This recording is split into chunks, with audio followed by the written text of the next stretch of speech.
오늘 본문은 예수님께서 헤롯이 예수님을 죽이려고 하기 때문에 예수님께서 애굽으로 피신 가셨다가 헤롯이 죽은 후에 다시 그 이스라엘 땅으로 돌아오시고 그리고 갈릴리 나사렛이란 동네에 가셔서 사신 것을 말씀하는 그런 본문입니다.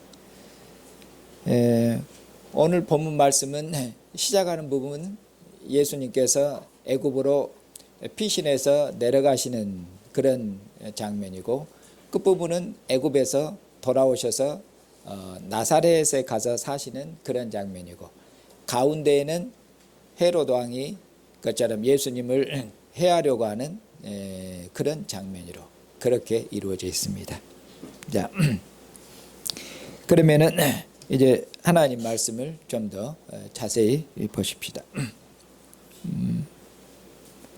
하나님께서 천사를 통해서 하나님께서 요셉에게 지시하시기를 헤롯 왕이 이제 예수님을 해하려고 하니 애굽으로 그처럼 피하라고 그렇게 하나님께서 말씀하셨습니다. 그래서 요셉이 하나님의 말씀에 순종해서 그 마리아와 아기 예수님을 데리고 애굽으로 그처럼 피신 간 것을 내려간 것을 그렇게 말씀합니다.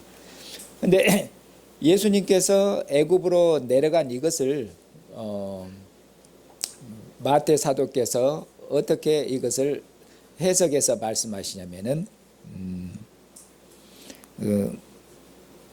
15절을 보시면은 예수님께서 애굽으로 피신 간 것을 해석하시는데 15절에 헤롯이 죽기까지 거기 애굽에 있었는데 이는 주께서 선지자를 통하여 말씀하신 바 애굽으로부터 내 아들을 불렀다 함을 이루려 하심이라 그렇게 해석해 주고 있습니다. 그러니까 예수님께서 애굽으로 피신 간 것이 곧 하나님께서 선지자를 통해서 하신 말씀을 이루려 하심이니라 이루어졌다고 그렇게 말씀하고 있습니다. 여기 선지자는 누구냐면은 호세아 선지자입니다. 하나님께서 호세아 선지자를 통해서 말씀하시기를 애굽으로부터 내 아들을 불렀다 이렇게 말씀하고 있습니다. 호세아 선지자는 북이스라엘 멸망 직전에 활동한 선지자십니다. 이사야 선지자하고 그리고 미가 선지자하고 그리고 비슷한 시기에 활동한 그런 선지자십니다. 호세아 11장은 어떤 맥락에서 말씀하시냐면은 하나님께서 애굽에서 내 아들을 불렀다 이 말씀은 하나님께서 이스라엘에 대한 하나님의 사랑을 회고하시면서 하시는 그런 말씀입니다.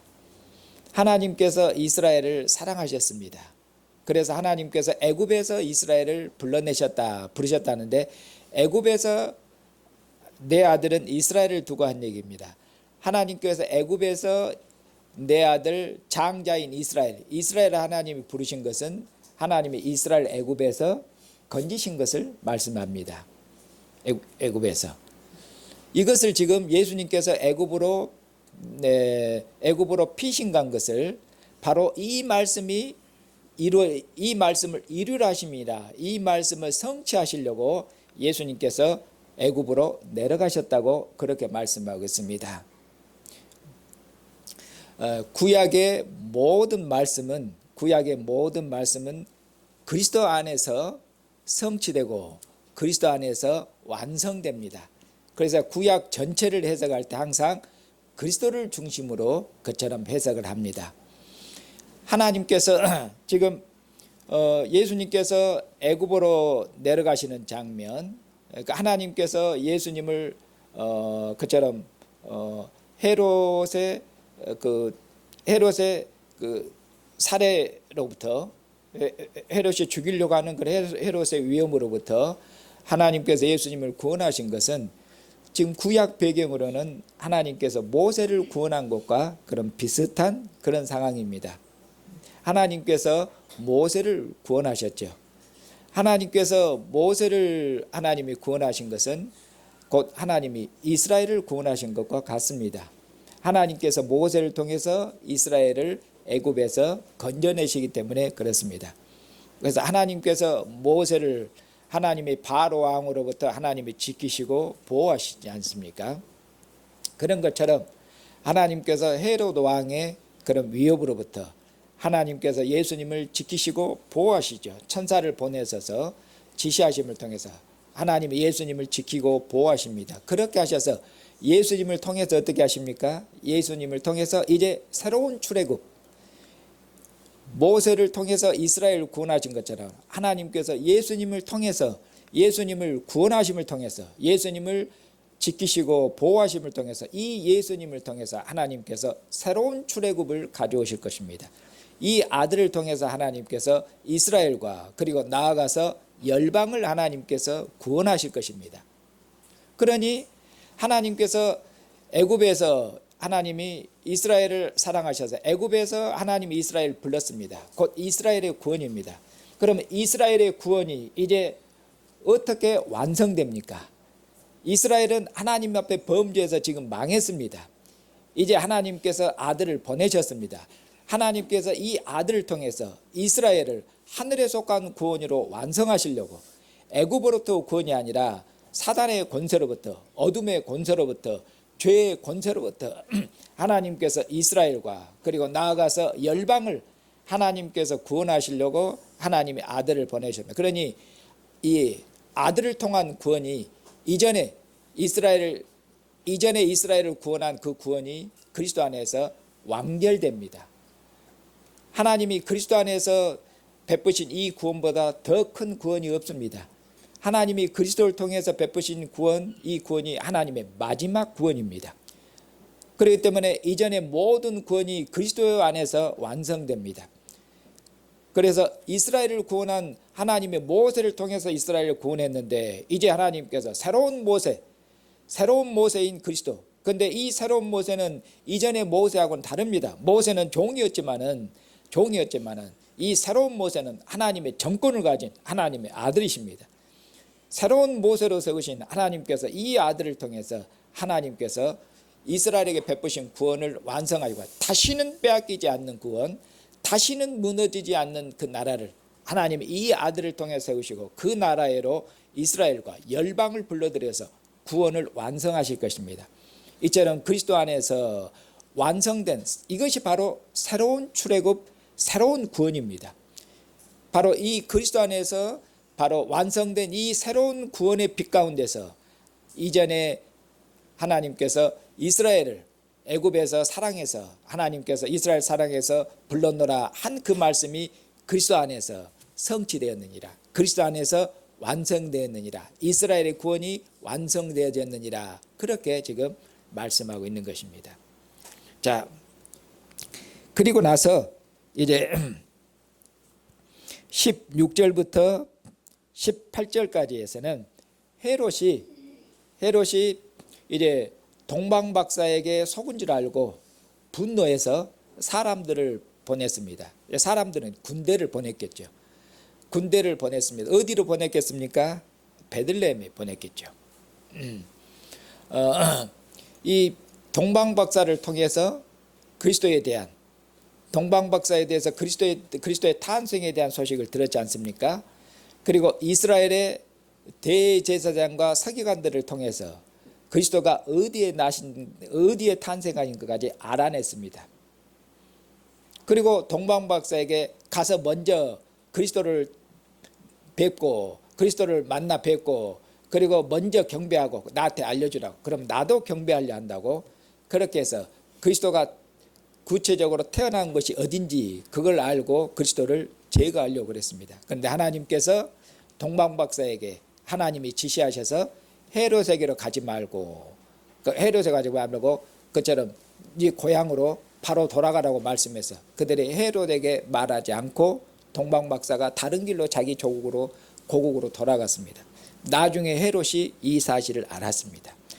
자기의 음모가 그리스도를 죽이려는 자기 음모가 계획이 실패했죠. 그래서 이제 성질나서 군대를 베들레헴에 보냈습니다. 군대를 보냈습니다. 왜 보냈겠습니까? 그리스도를 제거하기 위해서 보냈죠. 그리고 그리스도를 확실하게 죽이기 위해서 베들레헴과 그 부근이겠죠. 베들레헴과 그리고 베들레헴 지경 안에 있는, 하여튼 그리스도가 자기 손을 빠져나가지 못하도록 베들레헴과 그리고 베들레헴 부근을 갖다가 전체를 어떤 의미로 포위하고, 그리고는 동방박사에게 물어서 자세히 알아냈습니다. 동방박사가 그리스도의 별을 봤는데 그리스도의 별이 언제 나타났는지 그때를 기준으로 해서 그리스도가 탄생했다면 2살 넘지를 않았을 것이다. 계산이 이미 다 끝났습니다. 그리고는 군대를 보내서 베들레헴과 그 부근에 있는 모든 걸 아마 군대를 보내서 포위하고, 그리고 2살 이하로 남자아이들은 다 죽이라고 그렇게 헤롯이 명령을 내렸습니다. 이것은 그리스도를 확실하게 죽이기 위함입니다. 확실하게 제거하기 위해서 그처럼 싹 2살 아래로 다 그처럼 죽이도록 명령했고, 헤롯 왕의 명령을 받은 군대가 그처럼 다 사내 아이를 2살 아이로 다 죽였습니다. 그리고 이 일을 마태 사도께서 또 해석해 주시기를 예레미야 선지자를 통해서 말씀하신 것이 또 이루어졌느니라, 이렇게 말씀하겠습니다. 몇 절 말씀입니까? 17절 18절 보시면은 선지자 예레미야를 통하여 말씀하신 바, 라마에서 슬퍼하며 크게 통곡하는 소리가 들리니 라헬이 그 자식을 위하여 애곡하는 것이라. 그가 자식이 없으므로 위로받기를 거절하였도다 함이 이루어졌느니라, 이렇게 말씀하고 있죠. 예레미야 선지자를 통해서 하신 말씀이 이루어졌느니라, 이렇게 말씀하겠습니다. 그러면 예레미야 선지자를 통해서 하신 말씀 무엇입니까? 예레미야 31장 15절에 있는 말씀인데, 라헬이 라마에서 크게 슬퍼하고 크게 통곡했습니다. 그리고 위로받기를 거절했다고 그렇게 말씀하죠. 이 말씀이 이루어졌느니라, 그렇게 말씀하겠죠. 라헬은 누굽니까? 라헬은 야곱의 아내입니다. 야곱의 아내죠. 그리고 야곱으로부터 이스라엘 12지파가 출생하지 않습니까? 그런 의미로 라헬은 이스라엘의 어머니입니다. 그러니까 그 자식들이라고 말씀하고 있잖아요. 라헬이 자식들이 없으니까 위로받기를 거절했다고 그렇게 말씀하고 있죠. 그래서 라헬이 이스라엘의 어머니셔요. 그리고 여기 보면은 라마가 나오는데, 라마는 어떤 곳이냐면은 라헬의 무덤이 있는 곳이 라마입니다. 라헬의 무덤이 있는 곳이 그 라마고, 또 예레미야에서 라마는 어떤 장소냐면은, 예레미야는 이스라엘 남유다 멸망 직전에 활동한 선지자예요. 호세아는 북이스라엘 멸망 직전에, 북이스라엘이 망한 뒤로 남유다는 120년 후에 망합니다. 그래서 남유다 멸망 직전에 활동했던 선지자가 예레미야 선지자인데, 예레미야 선지자가 지금 말씀하시기를 라마에서 큰 통곡이 그처럼 들리는데, 여기 라마는 라헬의 매장지일 뿐만 아니라 이 라마는 이스라엘이 바벨론에게 망합니다. 그래서 바벨론이 이스라엘을 멸망시키고 이스라엘의 모든 포로들을 끌고 가죠. 이스라엘 모든 포로들을 끌고 가는데, 이처럼 이스라엘의 모든 포로들의 집결지가 어디냐면은 바로 여기 라마입니다. 라마. 이 라마에 이스라엘의 모든 포로들이 이 라마에 집결해요. 그러니까 이스라엘이 다 포로로 끌려가는 그런 상황이죠. 그런 장면이죠. 지금 이스라엘이 멸망당하고 그들이 바벨론으로 그처럼 끌려가는 그런 장면에서 라헬이 크게 슬퍼하고 통곡하는 그런 일입니다.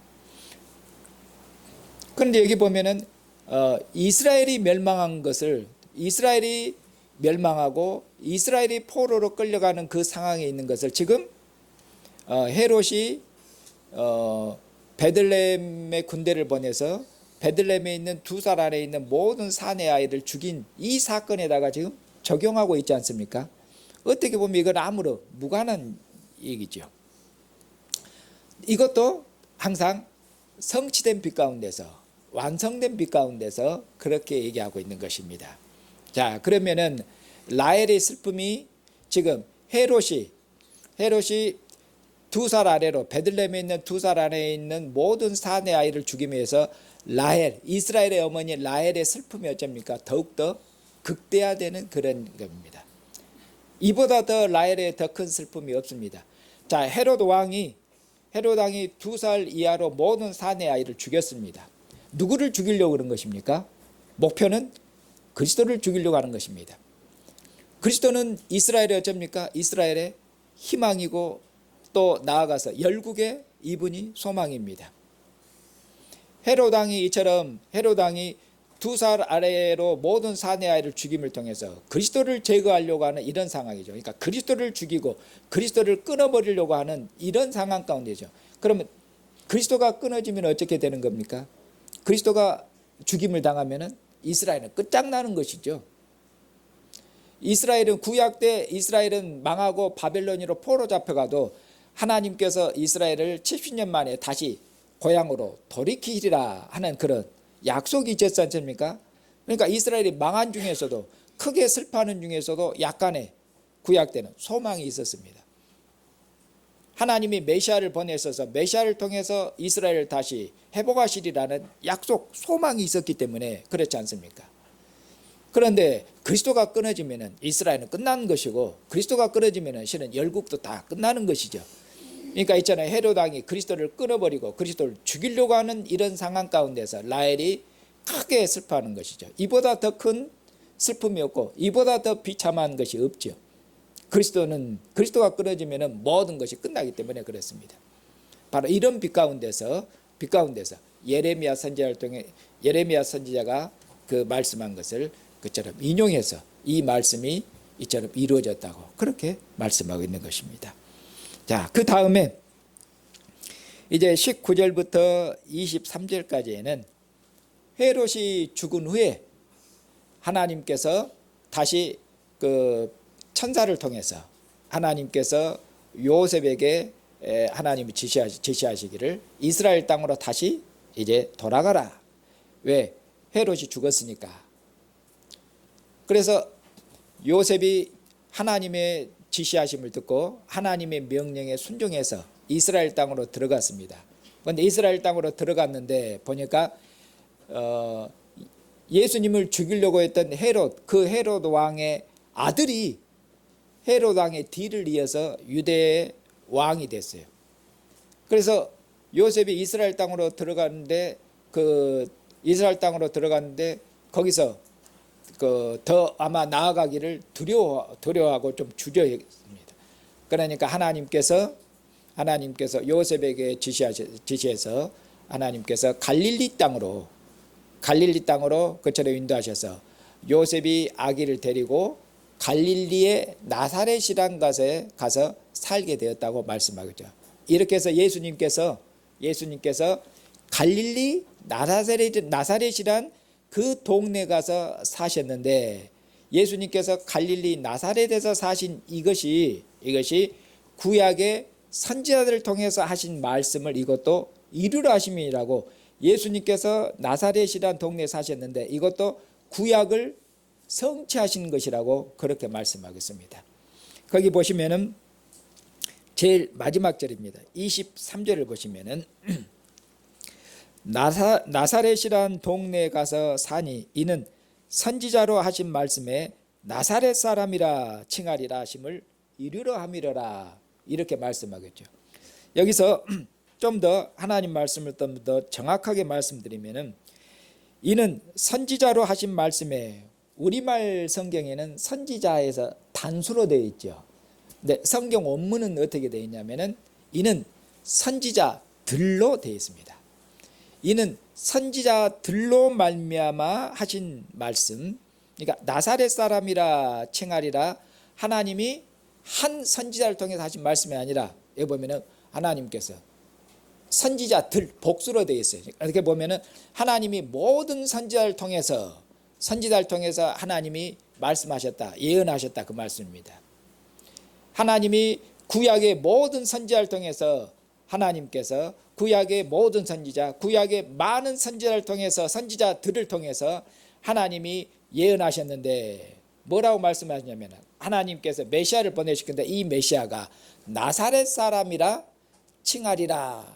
그렇게 하나님께서 말씀하시고 예언하셨다는 말씀입니다. 이것이 예수님께서 나사렛이란 동네 가서 사셔서 하나님의 예언이 선지자의 그 말씀이 이루어졌다고 그렇게 말씀하고 있는 것이죠.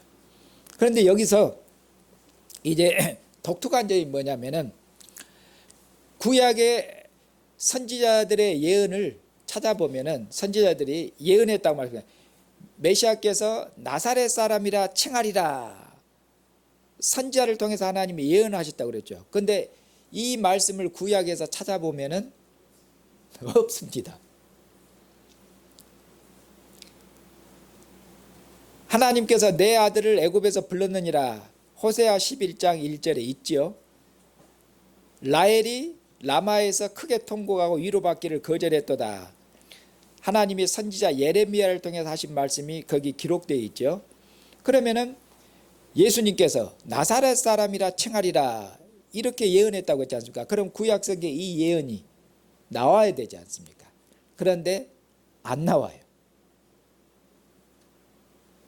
그것도 보면은 많은 선지자들을 복수로 되어 있지 않겠습니까? 많은 선지자를 통해서 예언했다고 그랬는데 한 군데도 안 나온다 그 말입니다. 그러면 이거 어떻게 된 일이냐고. 하나님의 거룩한 말씀이 어찌 이럴 수가 있느냐 그 말씀이에요. 이건 당연히 이렇게 궁금해 하셔야 되고 당연히 의문을 가지셔야 합니다.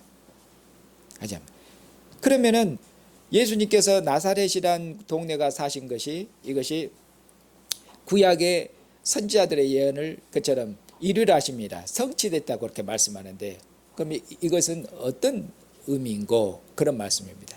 자, 예수님께서는 다윗 왕과 예수는 다윗 왕조가 망했어도 그 예수님의 법적인 아버지가 요셉 아닙니까? 그래서 예수님께서 다윗 왕조의 후손이 되기 위해서 예수님께서 나셨는데 어디에 태어나셨냐면은 다윗 왕의 고향인 베들레헴에서 나셨지 않습니까? 그러니까 예수님의 고향은 어디입니까? 예수님의 고향은 유대 베들레헴이셔요. 유대 베들레헴이십니다. 자, 그러면 갈릴리는 어떤 곳입니까? 갈릴리는 지도를 놓고 보시면은 갈릴리는 어떤 곳이냐면은 이스라엘에서 저 멀리 북방에 떨어진 아주 저 멀리 떨어진 이스라엘의 변방입니다. 변방. 아주 보잘것없고 이스라엘 사람들이 아주 무시하고 괄시하고 천대하는 그런 곳이 어디입니까? 그런 곳이 갈릴리예요. 마태복음에서는 어떻게 말씀하냐면 이방 땅 갈릴리여, 갈릴리를 이야기하는데 이방 땅 갈릴리여 이렇게 이야기해요. 그러니까 갈릴리가 저 이스라엘 그 북방 저 변경에 있는데 거기 있는데 이방 땅이라고 말씀하고 그리고 거기에 흑암의 그늘 아래 있는 백성들 갈릴리 지역 흑암 가운데 있는 어둠 가운데 있는 지역으로 그렇게 이야기를 합니다.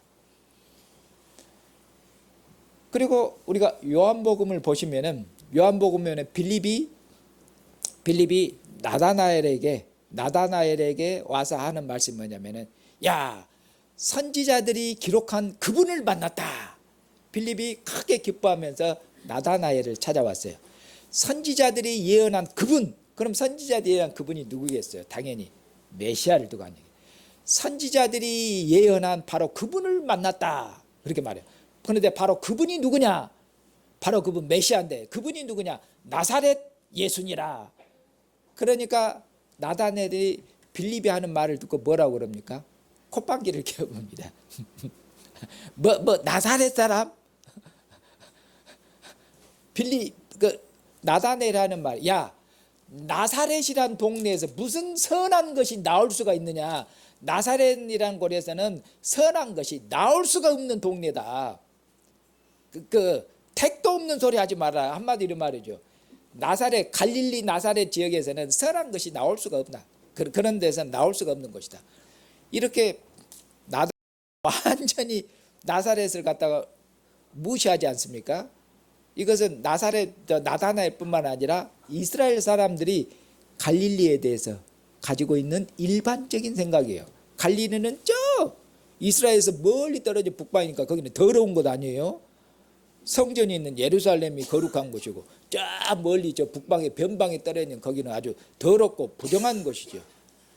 이처럼 갈릴리는 이스라엘이 멸시하고 괄시하고 이스라엘로부터 천대받는 그런 지역이죠. 천대받는 지역. 사도행전에서도 그렇지 않습니까? 사도행전에서 성령이 강림하신 뒤로 예수님의 제자들이 외국어를 쌀라쌀라 유창하게 잘해요. 그러니까 거기 예루살렘에 몰려있는 이 사람들이 갈릴리 촌 사람고 무식한 사람들인데 어떻게 이렇게 외국어를 잘하지? 신기하다. 이 무식한 촌 사람들이 이제 갈릴리 사람들인데 보니까 분명히 갈릴리 방언을 하는데 하고 고개를 가우뚱하잖아요. 갈릴리가 그런 지역이다 그 말이에요. 그러면 예수님께서 지금 자 애굽으로 피난 가셨다가 그는 고향으로 어디로 돌아오셔야 되겠습니까? 유대, 이스라엘의 유대, 예루살렘 성전, 이스라엘의 수도, 유대 땅으로 그분이 고향으로 돌아오셔야 되는데 예수님이 어디로 가셨다고요 지금? 어디로? 자, 근데 이분이 누구십니까? 예수님이 그리스도 왕이셔요. 왕이 자기 수도회로 못 들어오시고 이 왕이 어디로 가신 거예요? 그 왕이 저 변방으로 가 있다 그 말입니다. 이 왕이 갈릴리로 가 있다 그 말이야. 딱 이 배경입니다. 이 배경.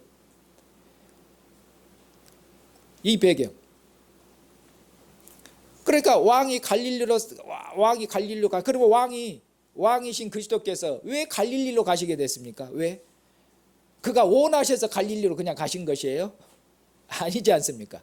왜 갈릴리로 가셨습니까? 그러면 저 한차는 이스라엘에게 멸시받고 괄시받는 저 그런 땅 갈릴리로 예수님이 왜 가셨냐고요? 왜? 그리스도께서 왕이신데 왜 베들레헴으로 못 돌아오시고 갈릴리로 가셨냐 그 말씀이에요. 왜? 예수님을 죽이려고 했던 헤롯의 아들이 왕 노라서 계속해서 예수님을 죽일까 봐. 그래서 예수님이 지금 갈릴리로 가신 거 아닙니까? 그걸 말씀하겠습니다. 그러니까 예수님께서 갈릴리에 가서 사신 것 자체가 그것이 메시아의 왕의 뭐겠습니까? 그것이 왕의 고난입니다. 왕이 거절당했지 않습니까? 왕이 지금 탄생했는데 왕을 죽이려고 하지 않습니까? 왕을 죽이려고 하는 이런 살해의 위협 가운데 있습니다. 아주 이런 유대 땅이 하나님의 이스라엘 땅이 하나님이 보내신 종말의 왕 그리스도가 오셨는데도 그리스도를 죽이려고 하는 적대적인 땅이 됐어요. 그러니까 예수님께서 유대 땅에 어떻게 보면 있지를 못하시고 저리 피난 어떻게 봅니까? 갈릴리 땅으로 가셨다 그 말이에요. 이것이 왕이 당하는 무엇입니까? 왕이 당하는 고난이죠.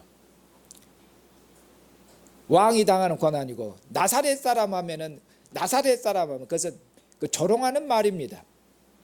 나사렛 사람, 섬 출신이에요. 섬 출신. 모르는 저 변방 한마디로. 그런 그 나사렛이란 말은 낮추고 무시하는 그런 말이면 나사렛 사람 그런 의미예요. 나사렛 보잘것없는 나사렛 그런 얘기예요. 이것은 메시아의 고난을 지금 말씀하고 있는 것이에요.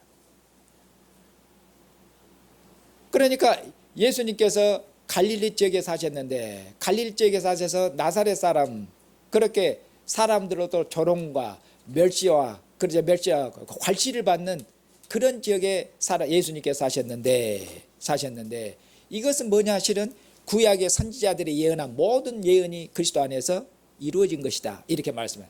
그러면 메시아에 대해서 구약의 선지자들이 무엇을 예언했겠습니까? 이제 직접적으로 나사렛 사람 칭하리라 이 말씀 없는데 구약의 모든 선지자들이 예언했다고 말씀하고 있지 않습니까? 무엇을 예언했겠습니까? 왕의 그리스도의 고난에 대해서. 구약의 선지자들이 보면은 메시아의 고난에 대해서 예언한 선지자들이 한 명입니까? 두 명입니까? 허다합니까? 메시아의 고난에 대해서 예언한 선지자들은 허다하지요. 허다합니다. 대표적으로 이사야 53장 고난받는 의인, 그렇지 않습니까? 구약의 선지자들이 메시아의 고난에 대해서 그처럼 예언했습니다. 이처럼 구약의 선지자들이 메시아의 고난에 대해서 예언했는데, 이처럼 메시아가 거절당할 것을 예언했는데, 예수님께서 갈릴리에 그처럼 나사렛이란 곳에 사심을 통해서 그처럼 구약의 선지자들이 메시아에 대해서 예언한 모든 것들이, 메시아의 고난이, 이런 것들이 이루어졌다고 지금 해석해서 기록하고 있는 것입니다. 이제 사랑하는 형제 자매님, 이처럼 하나님의 아들이 이처럼 세상에 오셨습니다. 하나님께서, 하나님의 아들이 사람의 몸을 입고 우리 중에 오셨습니다. 하나님께서 이스라엘에 약속하신, 다윗에게 약속하신, 선지자들을 통해서 이스라엘에 약속하신 이스라엘의 구원을 이루시기 위해서 다윗 왕조를 회복하시고 하나님이 열국을 복주시고 열국을 구원하시기 위해서 하나님께서 하나님의 아들을 이처럼 보내셨습니다. 하나님께서 하나님의 아들을 세상에 이처럼 보냈는데, 세상은 이 아들을 어떻게 했습니까? 세상은 이 아들을 이처럼 거절했습니다. 바로 예수님께서 태어났을 때 예수님을 죽이려고 했던 이런 자들이, 예수님을 죽이려 했던 자들이 나중에 그처럼 로마의 총독 빌라도하고 그처럼 연합해서 손을 잡아서 예수님을 그처럼 거절하고 예수님을 십자가에 못 박아 죽였지 않습니까? 이처럼 하나님의 아들은 세상에 구주로 오셨는데도 이처럼 예수님께서는 세상에서 그처럼 고난을 당하고 세상에서 거절을 당하고 그리고 세상에서 죽임을 당한 분으로 그렇게 말씀하겠습니다.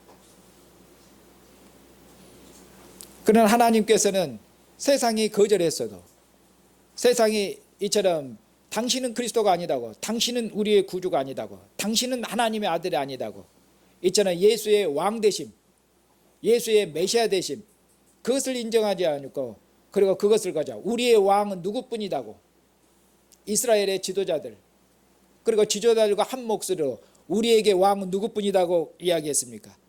메시아이신 예수께서 우리 왕이 아니라 가이사, 로마 황제가 우리 왕이다고, 가이사 외에는 우리에게 왕이 없나이다. 그렇지 않았습니까? 빌라도가 예수님을 풀어주려고 하니까 이스라엘의 지도자들과 백성들이 가이사 외에는 우리에게 왕이 없다고, 다른 왕이 필요가 없다고, 그렇게 예수님의 왕 되심으로 예수님을 왕으로 받아들이지 않고 거절했고, 그리고 예수님을 십자가에 못 박아 죽였습니다. 이것이 세상입니다. 그러나 하나님께서 예수님을 죽은 자 가운데서 구원하셨습니다. 헤롯의 그런 살해 위협으로부터 하나님께서 아기 예수님을 그처럼 구원하신 것처럼, 하나님께서 세상이 예수님을 거절하고 십자가 못 박아 죽였지만은 하나님은 예수님을 죽은 자 가운데 살리심을 통해서 죽음으로부터 예수님을 그처럼 구원하셨습니다. 그리고 하나님께서 이 아들을 십자가에 죽기까지 충성하신 이 아들을 하나님께서 그처럼 영광스럽게 하셨습니다. 십자가에 죽기까지 충성하신 이 아들을 하나님께서 영광스럽게 하셔서 하나님의 권세를, 하늘과 땅의 모든 권세를 그에게 주셨고 음부와 사망의 열쇠를 그에게 주셨습니다. 그렇게 해서 예수님께서 산 자와 죽은 자의 주가 되셨습니다. 그리고 이분이 하나님 보좌에 앉으셔서 하나님을 대신해서 통치하시는 하나님의 정권을 가지고, 하나님의 대권을 가지고 하늘과 땅의 모든 권세를 가진 왕으로서 만왕의 왕이 되셔서 하늘에 있는 자들까지, 천사들, 하늘에 있는 자들, 땅에 있는 자들, 땅 아래에 있는 모든 자들이 그처럼 복종하도록 하나님께 이 아들을 그처럼 영광스러운 왕의 왕으로 만왕의 왕이요 만주의 주로 하나님께 이 아들을 그처럼 존귀하고 영광스럽게 하셨습니다. 이제 영광의 보좌에 앉으신 주님, 하늘과 땅의 모든 권세를 가진 그 주님께서 사도들을 통해서 교회를 세우시고, 그리고 이방에 있던 우리들, 죄와 사망의 권세 아래 있었던 우리들, 귀신의 권세 아래 있던 우리들, 이방인에 있던 우리들, 어둠의 그늘 아래 있었던 흑암의 권세 아래 있던 우리들을 하나님께서 아들을 통해서 하늘과 땅의 모든 권세를 가진 주님께서 우리를 그처럼 죄와 사망의 권세로부터 우리를 건지셔서 주님이 함께 하시고 주님이 다스리는 주님의 나라 교회로 우리를 구원하셨고, 교회애로 주님께서 우리를 부르셨습니다. 사랑하는 형제 자매님, 주님께서 이방에 있던 우리들을 그처럼 이방에 있던 우리를 부르시고 이방에 있던 우리를 구원하셨습니다. 우리를 부르시고 이방에 있던 우리를 부르시고 우리를 구원하신 주님의 뜻이 무엇이겠습니까? 주님께서 이방에 있던 우리를 왜 구원하셨겠습니까?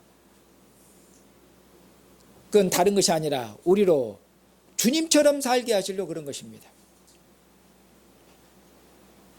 주님께서 그처럼 죽음을 앞두시고 겟세마네 동산에서 기도하실 때 그처럼 아버지여 내 뜻대로 마옵시고 아버지의 뜻대로 하옵소서, 그렇게 3번 기도하셔서 그는 아버지의 뜻에 전적으로 복종하셨습니다. 어디까지 복종하셨습니까? 아버지께서 주시는 고난의 잔, 죽음의 잔, 죽음에 이르는 거기까지라도 아들은 아버지께 온전히 순종하고 복종하고 아버지께 충성하셨습니다. 주님께서 우리를 부르시고 건지신 것 다른 거나 우리로 주님처럼 우리로 아버지의 뜻에 주님처럼 순종하고 아들이 아버지께 충성한 것처럼 우리들도 마음을 다하고 생명을 다하고 뜻을 다해서 하나님 앞에 충성하는 백성으로 살도록 하기 위해서, 이스라엘 백성은 이전에 하나님께서 애굽에서 구원하셔서 그들은 하나님 앞에 충성하지를 못했습니다. 충성하지 못했습니다. 하나님의 말씀에 그들의 생명을 걸지를 못했습니다. 마음을 다하고 생명을 다하고 뜻을 다해서 하나님을 사랑하지를 못했습니다. 그렇기 때문에 열매를 맺지 못했지 않습니까? 하나님께서 이스라엘 세상에 빛이 되도록 하나님인데, 이스라엘 통해서 하나님이 열방을 하나님께서 부르시기 위해서 불렀는데 이스라엘은 하나님 앞에 충성하지를 못했지 않습니까? 그래서 이스라엘이 열매를 맺지를 못했습니다.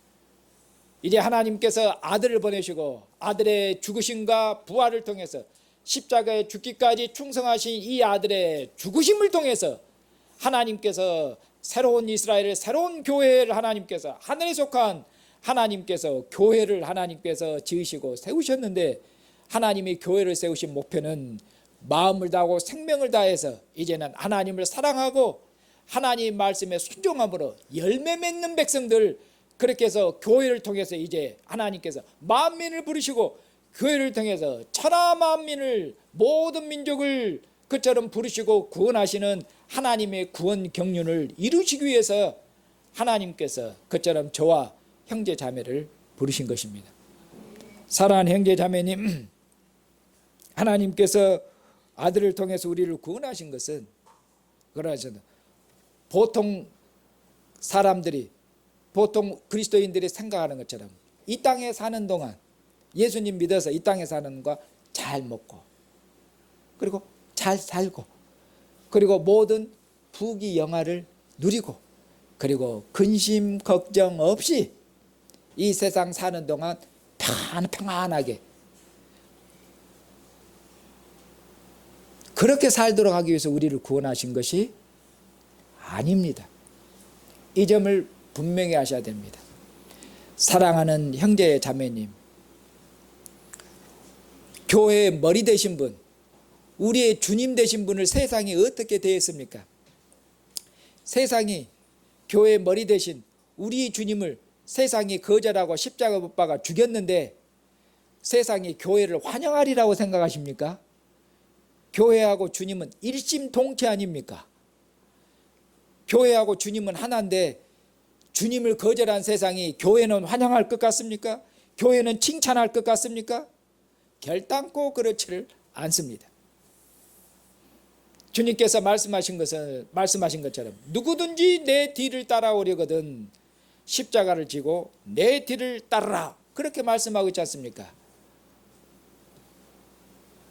이처럼 주님께서 우리를 건지신 것은 주님이 걸어가신 그 길을, 주님이 십자가를 지고 걸어가신 그 길을 우리들도 우리의 십자가를 지고 주님이 걸어가신 그 길을 따라서, 그렇게 해서 주님께서 그리스도께서 받는 고난이 그리스도께서 세상에 거절을 당했지만 오히려 그리스도께서 당하는 고난과 세상에 그리스도에 당하는 거절이 오히려 세상에 무엇을 가져왔습니까? 그것이 열국의 구원을 가져온 것처럼 교회가 세상에서 주님의 가르침과 주님의 말씀을 따라 주님의 걸어가신 그 길을 따르면은 우리들도 주님이 거절당한 것처럼 세상에서 거절당하겠지만은, 그러나 교회가 세상에서 거절당함, 교회가 세상에서 고난당하는 그것이 하나님께서 곧 세상에 무엇을 가져오는 방식입니까? 그것이 곧 세상을 구원하는 하나님의 기묘한 기이한 방식입니다. 그리스도의 고난이 세상의 구원을 가는 것처럼 교회에 당하는 고난이, 교회가 십자가를 지고 주님의 뒤를 따를 때 세상으로부터 그처럼 거절당하겠지만은, 세상으로부터 조롱을 당하겠지만은, 세상에서 멸시를 당하겠지만은, 그러나 그것이 곧 세상을 구원하는 하나님의 지혜요 하나님의 능력입니다. 세상이 그리스도의 십자가를 조롱하고 멸시할지라도 그러하잖아, 바로 십자가가 하나님이 세상을 구원하는 하나님의 지혜며 하나님의 능력입니다. 그리스도의 고난이 세상의 구원을 가져올 줄을 누가 알았겠습니까? 교회가 받는 고난이, 교회가 그리스도를 위해서, 교회가 하나님을 위해서 당하는 멸시와 고난이 세상을 구원하는 구원이 될 줄을 누가 알겠습니까? 주님께서 죽음에 이르도록까지 하나님께 충성하신 것처럼 세상에서 여러분들이 세상에서 어떤 고난을 당하고 세상에서 어떤 조롱과 멸시를 당할지라도 주님께서 죽도록 충성하신 것처럼 우리들도 먹고 마시는 모든 삶에서 죽도록 마음을 다하고 생명을 다해서 주님께 충성하고 주님의 길을 따름으로 주님께서 고난을 통해서 하나님의 영광을 받으신 것처럼 우리들도 주님의 고난을 길을 걸어감을 통해서 주님이 아버지로부터 얻으신 모든 영광을 받게 될 것입니다. 주님이 주신 그 영광을, 아버지께서 주실 영광을 바라보고 모든 고난의 길을 걸으심으로 승리한 것처럼 하나님께서 아들을 통해서, 아들이 장차 천사들과 함께 오셔서 우리에게 주실 것처럼 우리가 받는 고난과는 비교할 수 없는 그 탁월한 영광을 소망하는 가운데서 날마다 믿음으로 승리하는 그런 삶을 사시는 형제와 자매가 되시기를 바랍니다.